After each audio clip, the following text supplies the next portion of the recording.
I went to the depot to begin with, which was for 6 months. Nobody spoke to me during those 6 months.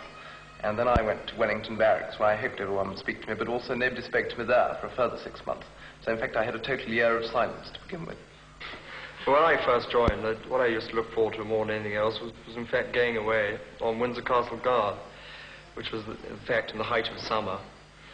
And it was very amusing. You had tourists to the tune of about 500 to 1,000 going to see Windsor Castle every day, every nationality. And during 24 hours tour of duty, the officer has to do a patrol once by day, once by night. And the day patrol is terrific fun. If you pick your time well, if you're conceited as I am, you go at about 4 o'clock when there are lots and lots of people about, and all the more people to look at you. It's very good for your ego. And you then stride out, looking quite as supercilious as you can, and you inspect the relief, and then off you go on your patrol of the sentries. And I should think it takes about half an hour, quarter of an hour, half an hour to get round Windsor Castle. I think if you're lucky, you have your photograph taken about 200, 300 times in that space of time. When I joined, I thought that every bird in London would be thrilled at the sight of me in my red tunic. I was quickly disillusioned. So I asked all the girls I knew to quickly come and see me whenever I was in any form of uniform. And they really took no interest in me at all, but banged on about their beatnik friends who had long hair and didn't wash. I got a cousin of mine trained to come whenever we were on public duty, such as street lighting or something like that. She used to appear opposite me in the Mall or wherever I was and film me, which was great fun. We used to call the films The Queen and I.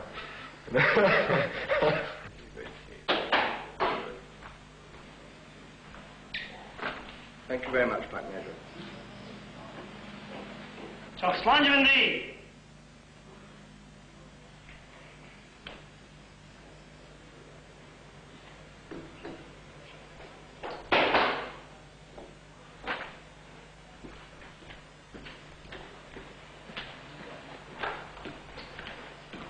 Good night, Black Major. Good night, sir.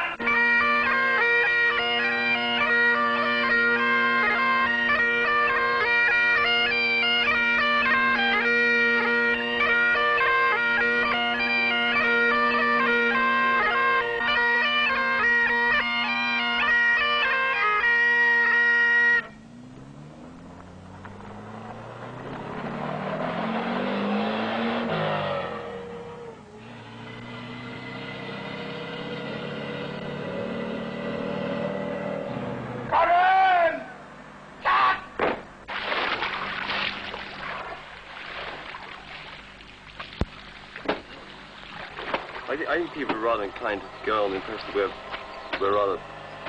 we're wooden tops. People think that because we're stationed in London that we seem to spend a lot of our time in nightclubs. It's probably very true. At the same time, it doesn't necessarily mean that we don't take our sailoring seriously, because we do take it very seriously. It's just an impression that people think that because you're out half the night that you can't take your sailoring seriously in the morning. This is entirely wrong.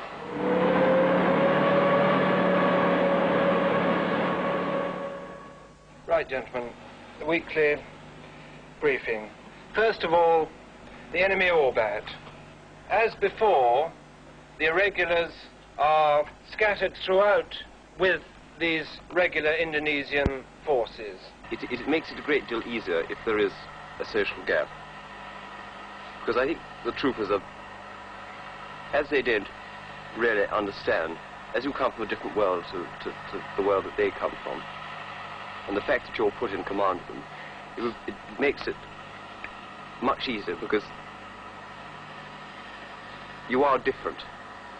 But it's got nothing to do with money, or because nowadays in England everyone's pushed. I mean, we're not living 50 years ago now. Everyone's got to work. Everyone has to earn their living. When we're on exercise, they like to go to a large house or something, and we very often do, and they sleep in the grounds or something. I think they rather like this. Same way that if an officer has a cocktail party in London, he's never pushed to get anybody to come up and wait and hand the drinks round. They really enjoy doing this. I mean, it's there and that's that. And I think it's entirely accepted by both sides. There's nothing worse in particularly in a place like this, for instance, when one's just got 8 officers stuck away in many miles from anywhere. If one's got someone who just has got completely different ideas on life from ourselves, he'll be miserable and he'll be awkward to us who live right on top of each other to have him around. But I say there's no particular barriers, social or people who say one's snobbish in this attitude at all. It's nothing to do with that at all. It's just a question of people mixing.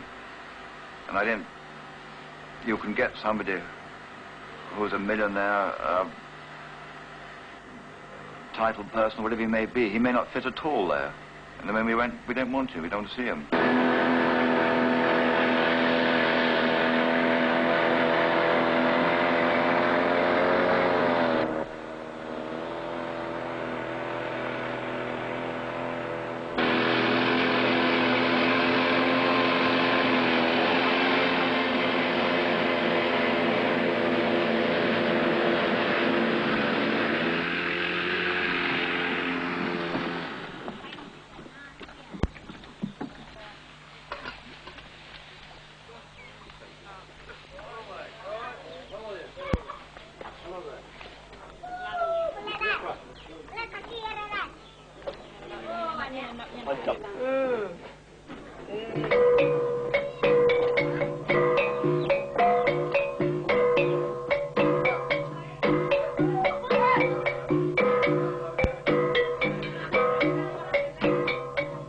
It's annoying, I think, people to think one just trots down to horse guards and back. That's all one does. Yes, of course it is. Trooping the colour from, I think, as far as we're concerned, is one of the most boring things we ever have to do. Because we sit for 50 minutes before we ever do anything. Across the front of horse guards, by the Guards Memorial, just sitting, doing absolutely nothing other than perhaps carrying swords, sloping swords, but from anything else, we do absolutely nothing. And one gets mounted once the trooping, I don't know, in barracks, nights which I think we got mounted around 10 o'clock, if I remember right. Yes. And you probably don't get off until 1 o'clock, 12, yeah, coming up for 1. It's a long time to sit on a horse. It's totally boring for the horse. And it's totally boring from the horse. And he moves from one leg to the other. And you're supposed to keep him standing on all 4 legs. And he goes down one side and you kick him and he goes down the other side.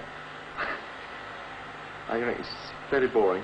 The great pride of it, we might have, obviously wears off after a bit. And that's 3 Saturdays running in the summer, you know.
The operation we're going to do is called a snap, seal and frisk.